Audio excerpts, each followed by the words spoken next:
de la politique. Des hommes et de des la hommes. politique, oui. mu ni nag le temps de la justice devrait être le temps de la population parce que ñoom ils rendent la justice au nom de la population c'est le président de la République qui le dit. waaw bu ñu bëri sax critiqué woon ko ci lim ne population bi am nañu droit def pression mais déggoo li ñu la waxoon.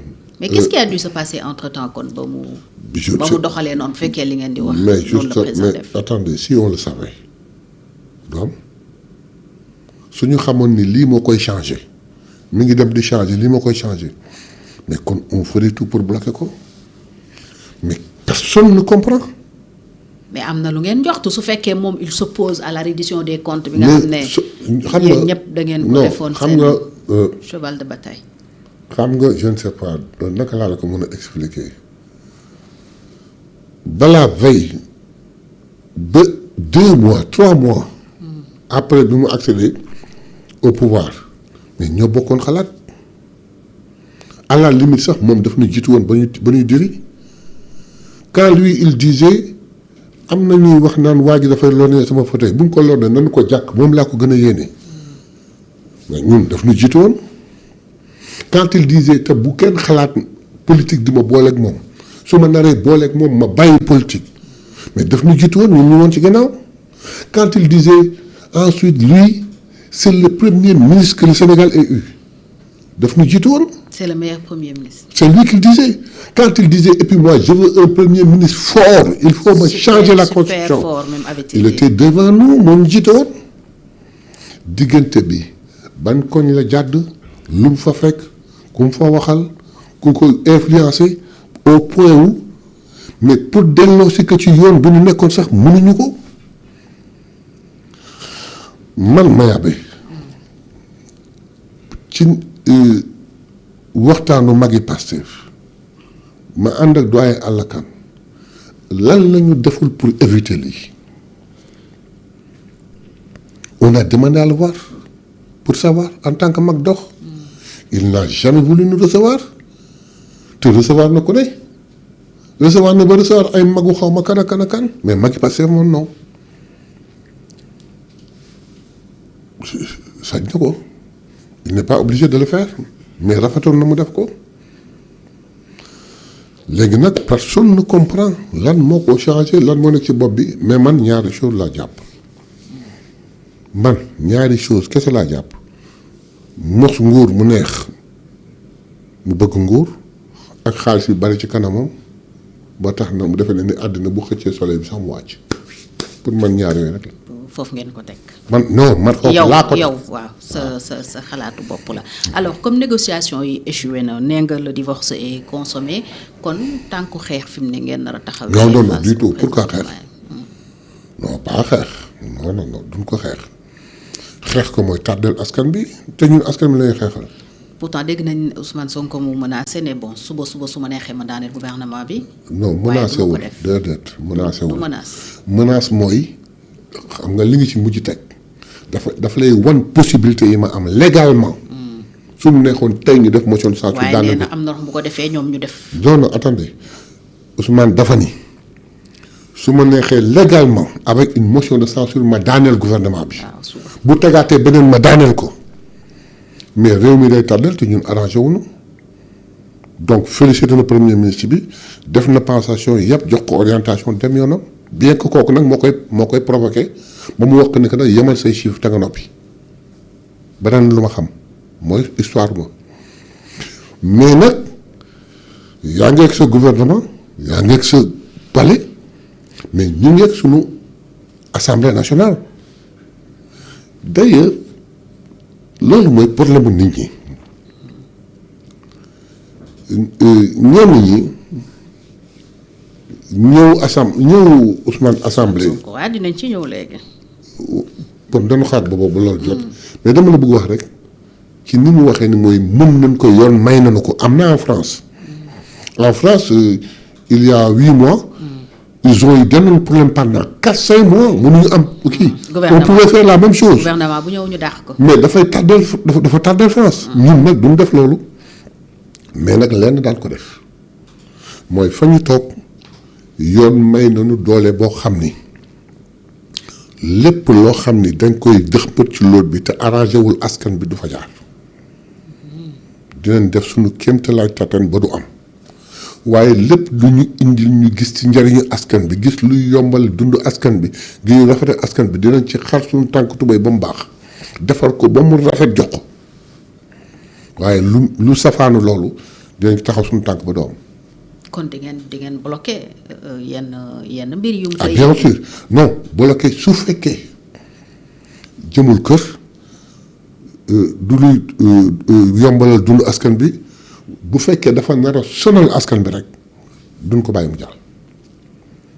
alors comprendre nga premier ministre ba woon président Pastef je veux dire wax ministre yee bu ñu wuy ji après mu ne DG yi nañu des ci seen ay postes suñ ko bëggee. waaw c'est pas la même chose. C'est pas la même chose. Un directeur général a un poste technique. Un ministre a un poste politique. Nous sommes dans un cadre politique. Nous agissons en politique. Mais les DG, c'est des postes techniques. Ils sont là-bas, ils travaillent pour le peuple, ils font de d'excellentes choses. Les bu ñu jël seen loolu di ko mêler ak politique bien qu'ils sont concentrés parce que seen parti la. nañu kon ne def seen liggéey na mu gën a baaxe na mu gën a rafete waaye nag dañuy am ay kilifa yu bees yu nu bokkalul parti bu ñooñu ñëwee toog ba gis ni ñoom doyatul leen nga toog remercier leen yow nga jóg ndànk delluwaat fa nga jóge woon parce que tu n'es pas né DG tu n'es pas né directeur tu n'es pas né PCA tu n'es pas né kii wala boog nga jàngat situation bi ni daal man mënuma xaar loolu vraiment je peux pas dama bëgg dem nee na bindal joxe te nga toog di liggéey bu rafet ba ñu indil la ki lay remplacer nga joxanteeg moom la ngay nu mu gën a rafete te dem ñun lépp luy yàq bokkuñu ci lépp luy bloqué bokkuñu ci rafetal kese moo ñu tax a jóg xeexuñu defantewul wallaahi waaye nag naa benn affaire de lenn rek mooy nekk suñu problème mooy suñu ngor réew mi toog na jaxasoo na ñu jébbaane am ku ñëw ni réew mi mën naa lii keneen ñëw ni mën naa lii keneen ñëw ni mën naa lii ñun ñu ñëw ni que mën naa lii réew mi wedd ñooñu ñëpp à 56% ñu ñëw ni yéen la ñu gëm.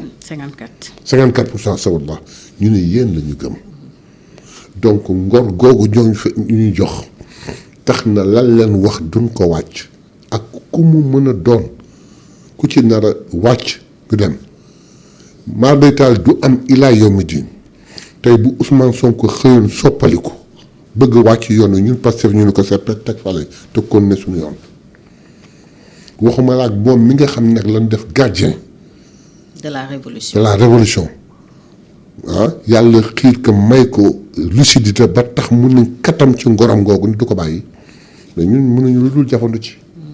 pour certains observateurs nag saisine bi opposition bi ak ay non inscrits def conseil constitutionnel pour destituer Ousmane Sonko ci duggam assemblée nationale mais falom ci boppu assemblée boobu bokk na ci li provoqué kaddu yi mu yëkkati ak sortie bi mu def ndax xëy na loolu daf koo tiital. non dem na sax bay insinuer complot boo xam ne ñu ngi ko tëggee palais. non soo déggee mu wax ko Ousmane dara tiitalu ko mu jóge assemblée nationale suba. dem këram toog fa du doon kenn te nekk gardien de la révolution kese wàññiwul ci dooleem dara su ko yokkul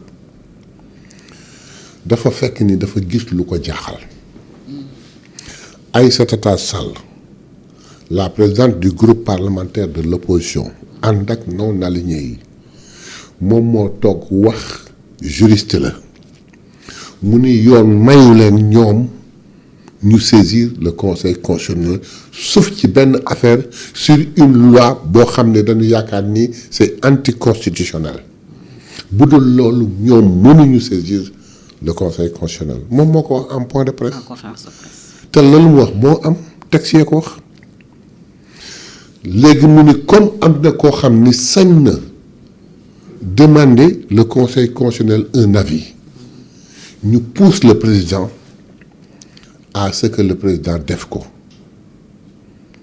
président wuyuwul parce que moom tamit xam na lu ci nekk.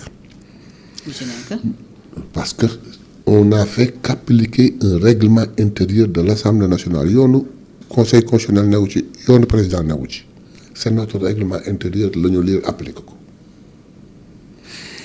bi ñu poussé def ay rumeurs comme quoi oui président déposé na kii institution saisir na ba muy bëgg ëpp le porte-parole de la présidence génn ni président déposé wul dara seetal boppam ba mu set wecc léegi nag ñoom yow xam nga ne lii sañuloo ko te xam nga ni doo ci am ndam parce que des milliers et des milliers de fois des autorités ont saisi yu ko sañ ont saisi le conseil constitutionnel mun la je suis incompétent parce qu'il s'agit du règlement intérieur de l'Assemblée donc xam nga ni sañoo ko te xam nga ni doo ci am ndam mais nga def ko lan nga cay wut ku ne nag day njortu Ousmane nag njortu ni lii am na lu ne ci suuf duñ koy tuddee complot mais li wóor boo wóor defe naa ni su ma c'est à vérifier parce que bala may ñëw jot naa benn flèche bu wax ni le conseil constitutionnel wax na la mu daan wax rek.